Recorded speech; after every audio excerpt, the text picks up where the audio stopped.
Thank you, Matt Taylor. Thank you.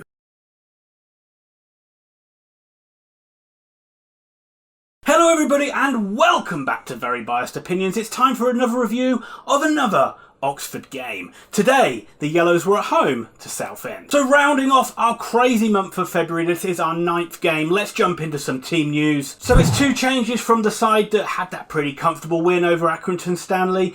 Long drops out of the side and is replaced by Ford, and Thorne drops out of the side and is replaced by Sykes. Pretty expected changes really. Still a very strong Oxford United lineup, and one you would fully expect to win this game.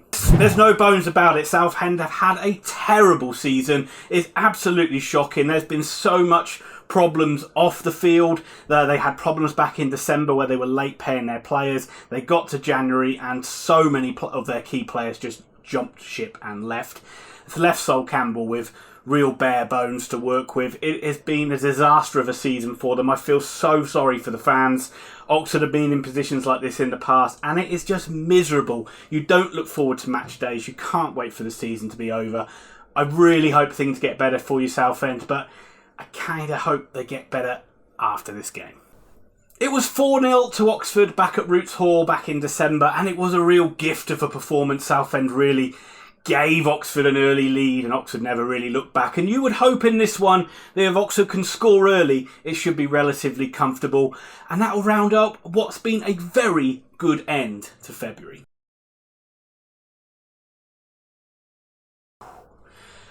Whew. Well, we got there in the end, didn't we? We got there in the end. Probably one of the worst performances Oxford have had for a long time, but they have managed to squeak this one out. They scraped by Southend this afternoon, who deserved much more than being defeated. It ended up Oxford United 2, Southend United 1. So as I just said, Oxford were as bad as I've seen them for a long time. Very, very sloppy, awful in possession. What can you blame it on? Let's blame it on stupid factors, shall we? Like the wind, on tiredness. It hasn't affected us in other games, so why did it affect us in this one?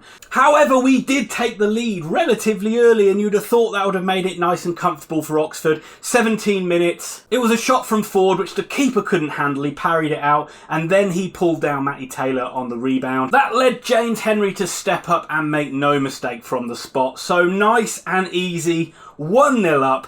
What could go wrong? Well, what could go wrong is Oxford being ridiculously complacent, and I'm not sure if that is even really the excuse to use. I really just can't put my finger on how baffling parts of this display were. They were just so off it, and it's so unexpected from what we've seen this season. Southend really got into this game. They started to push Oxford back and fully deserved their equaliser, which came right on the stroke of half-time. A cross came into the box. Oxford didn't deal with it, and there was Guard to just tap home. 1-1 to Southend. We're all scratching our heads thinking, we're not going to bugger this up, are we? We're not. Let's hope the half-time team talk changes things around, and Oxford should be much better in the second half. Well, that was the thinking, but it wasn't in practice because Oxford had to soak up a lot of pressure from Southend in this one. I think there was one stage where 3 or 4 corners in a row, Eastwood having to make great saves, and again, Oxford were just awful. Robinson made a change about the hour mark. He brought Dan Adji on, and that did start to change our fortunes around a little bit.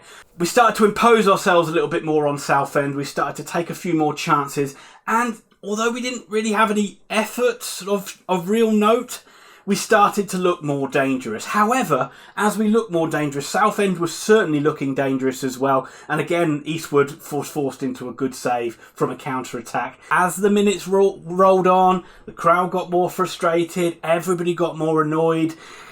And you just needed something. You just needed a bounce of a ball to go our way, or you needed a bit of quality. And thankfully, we have that bit of quality. And that bit of quality is called Matty Taylor. Come off the hour, come off the man. He scores an important goal for us again. He is the difference maker in this one. But let's not overlook the contribution Marcus Brown made to this goal. Fantastic work rate by him to win the ball back. He gets a cross in. Taylor wins it. He looks like he's going nowhere and then just spins and slams it home. That is the difference. When you're not playing well, you need that quality, and that is is what we have. Ridiculous amounts of injury time were played in this game, but we did manage to scrape through it. Let's just talk about Matty Taylor again, shall we? Because we won this game by 2-1. Awesome. We're back in the playoffs.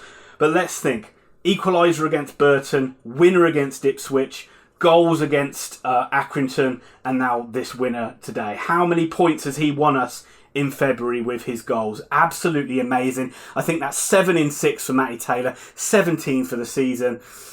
And let's just instantly forget about this one. Just say Southend were excellent. They deserved more than the defeat. 500 fans coming from Southend as well. That is a fantastic achievement considering how poor you've been this season and how much rubbish you've probably had to put up with. But it is Oxford that take the 3 points. And now let's look at February and think how awful the month looked at the start and now how good it looks at the end. Really well done to Carl Robinson. I can't say that enough. What a great performance he's put in from his Oxford side. We're dead and buried at times with all the bad news going around, and he's galvanised everybody. The side's playing well again.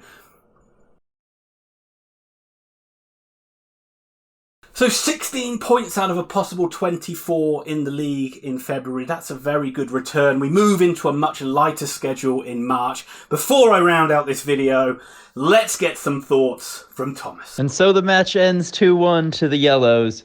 What was dicey for about 90% of the match, they finally pulled through. A Taylor goal at the end finally gets them past one of the worst teams League One has ever seen.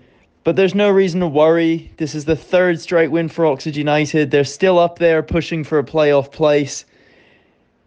And times are looking good in Oxford. It's confusing. It's hard to believe. But I'm happy with it. Ian is probably not so happy with the way it happened, but happy with the result. And Oxford fans, calm down. You won. Congratulations. Couldn't say it better myself. Relax, Oxford fans, and enjoy it, because it's another great win and things are looking on the up. It should be an exciting end to the season. That'll just about do it for this review. If you enjoyed it, please give this video a like and think about subscribing to the channel as well. If you do subscribe, hit that notify bell so you don't miss out on any future videos. I'll be back very soon for another review, and remember, if you're looking for detailed football analysis, you're probably in the wrong place.